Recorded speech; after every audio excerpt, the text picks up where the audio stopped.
Indian coast guard के लिए ये जो प्रीवियस ईयर का ये प्रैक्टिस चल रहा है, इसका ये 8वां क्लास है। बाकी के जो 7 क्लास हैं इन सभी को मिला करके हम एक प्लेलिस्ट बना दिए हैं ताकि आपको खोजना ना पड़े, आप प्लेलिस्ट में सभी वीडियो देख सकते हैं।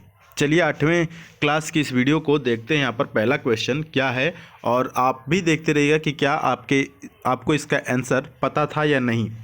क्वेश्चन ये है कि प्रसिद्ध हवा महल राजस्थान के किस शहर में है। तो इससे तो ये क्लियर होता है कि जो हवा महल है वो राजस्थान में है, लेकिन राजस्थान के किस शहर में है तो वो है जयपुर में। कहाँ पर है? जयपुर में।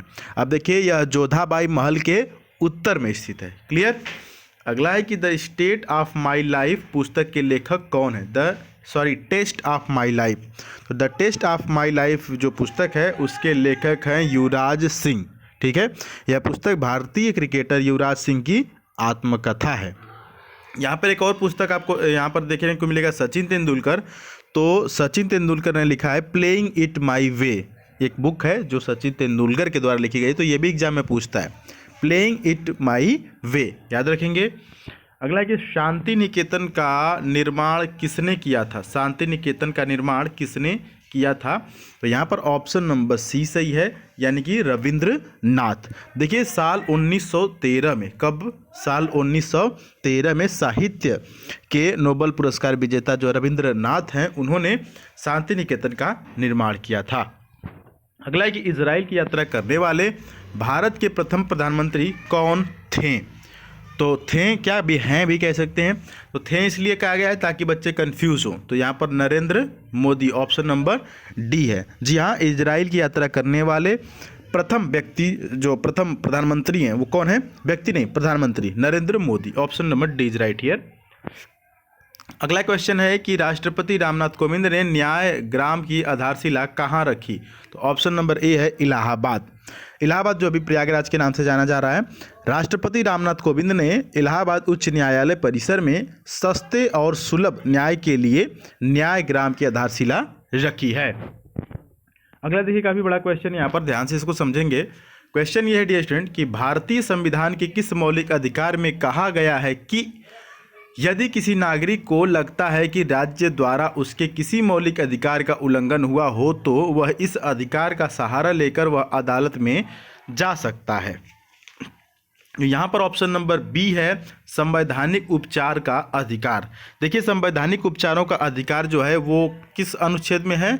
अनुच्छेद 32 में, यानी कि 32 के तहत है।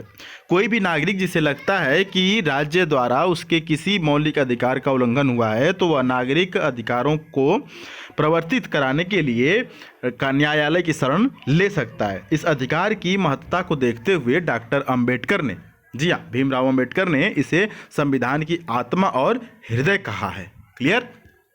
आगे बढ़ते हैं। अगला जो क्वेश्चन है कि लोकसभा का कार्यकाल कितनी बार 6 वर्ष तक बढ़ाया गया है? तो यहाँ पर ऑप्शन नंबर ए है सिर्फ और सिर्फ एक बार। जी हाँ, लोकसभा का कार्यकाल सिर्फ 6 वर्ष के तक बढ़ाया गया था, एक बार। 42वें संविधान संशोधन अधिनियम 1976 द्वारा लोकसभा का कार्यकाल 6 वर्ष तक कर दिया गया था, जिसे फिर 44वें संविधान संशोधन अधिनियम 1978 द्वारा पुनः 5 वर्ष कर दिया गया। क्लियर। अगला देखिए ऊपरी सदन यानी राज्यसभा के कितने सदस्यों की नियुक्ति भारत के राष्ट्रपति द्वारा की जाती है? तो यहाँ पर ऑप्शन नंबर क्या है? ऑप्शन नंबर जी हाँ बी, यानी कि 12 सदस्यों की जो नियुक्ति किसके द्वारा की जाती है? राष्ट्रपति के द्वारा की जाती है। और देखिए जो 12 सदस्य होते हैं ये किन क्षेत्रों से लिए जा सकते हैं, है ना? कोई एक क्षेत्र होगा ना, तो ये कला, साहित्य, विज्ञान और समाज सेवा के क्षेत्र से लिए जाते हैं। ठीक ना। अगला क्वेश्चन यहाँ पर देखिए कि बुद्ध के उपदेश किस भाषा में हैं? बहुत इंपॉर्टेंट क्वेश्चन है। तो बुद्ध के जो उपदेश हैं वो पाली भाषा में। ऑप्शन नंबर क्या हो जाएगा? सी होगा। एक बात और याद रखिएगा कि गौतम बुद्ध का जन्म 563 ईसा पूर्व में कपिल वस्तु के लुम्बिनी नामक स्थान पर हुआ था। एक क्वेश्चन गौतम बुद्ध से एक और क्वेश्चन आता है कि इन्हें क्या किया जाता है? एशिया का ज्योतिपुंज भी कहा जाता है। गौतम बुद्ध को क्या कहा जाता है? एशिया का ज्योतिपुंज। तो याद रखेंगे। अगला है कि 1662 में पुर्तगाल के राजा ने इंग्लैंड के चार्ल्स द्वितीय को कौन सा भारतीय तटीय शहर दहेज के तौर पर उपहार में दिया था? तो यहाँ पर क्या हो जाएगा? ऑप्शन नंबर ए, यानी कि मुंबई। ठीक है, चलिए आगे बढ़ लेते हैं। अगला है कि किसी वस्तु का बाजार संतुलन किससे निर्धारित किया जाता है? किसी वस्तु का बाजार संतुलन किससे निर्धारित किया जाता है? तो यहाँ पर ऑप्शन नंबर डी हो जाएगा, वस्तु की मांग और आपूर्ति की शक्तियों का संतुलन।